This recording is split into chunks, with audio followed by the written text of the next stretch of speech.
එදින රාජු තම හේනට ගියේ හිතේ දුකින් හා කනස්සල්ලකිනි.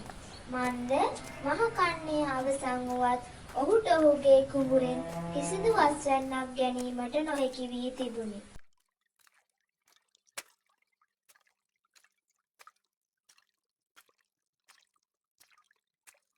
මේ සැරෙත් මගේ කුඹුරෙන් මට අස්වැන්නක් ලැබුණේ නැහැනේ.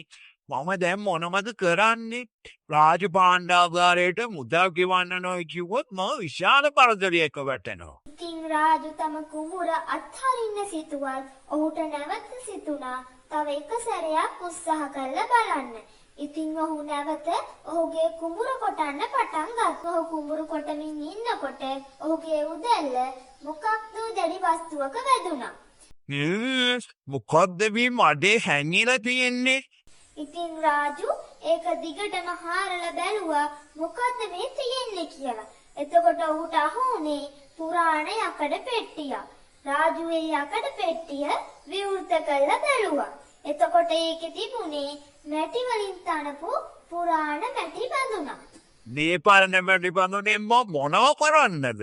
මට මොකටද මේ බඳුනා?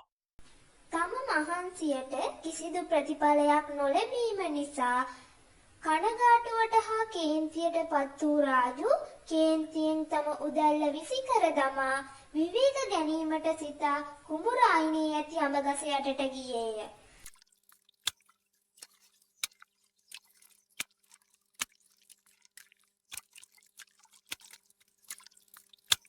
ඉතින් මේ රාජු කේන්තියෙන් විසිකර උදැල්ල ගොස් වැටුනේ අර මැටි බඳුන තුලටය.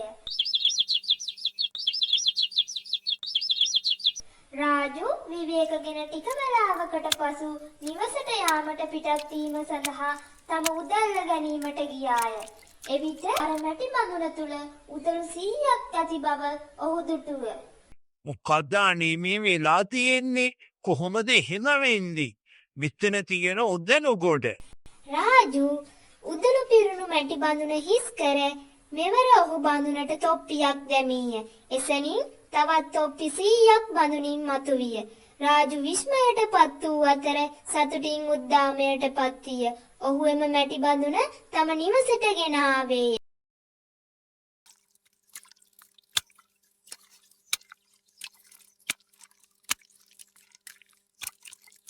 තම නිවසට ගිය රාජු සතුටින් ඉපිලෙමින් ඔහු බිත්තරයක් මායා බඳුනට දමා බැලීය. ටික වේලාවකින් මායා බඳුන නැවුම් බිත්තර වලින් පිරී ගියේය.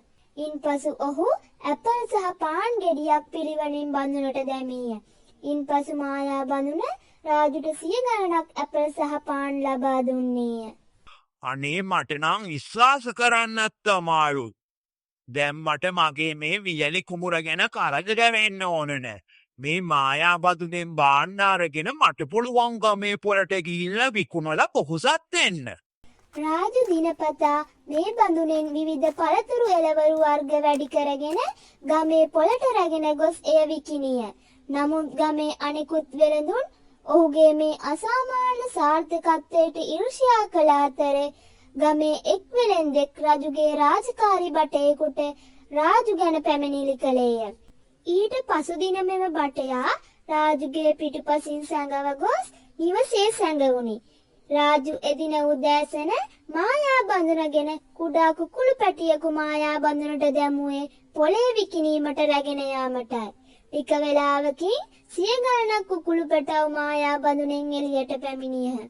බටයාගේ ඇස්වලට එය විශ්වාස කරගත නොහැකි විය. 100 ගණන් කුකුළු පැටව රාජුගේ නිවසේ දුවමින් සිටියදී තවත් කුකුළු පැටියෙක් අහම්බෙන් බඳුනට වැටි තවත් කුකුළු පැටවුන් 100ක් නිර්මාණය විය. රාජුගේ හිස මත, පුටුව යට, මේසය මත හැමතැනම කුකුළු පැටවුන්ය. බටයා වහාම ගොස් තමා දුටු දේ මේ අමුතු දේ රජතුමාට පැවසීය.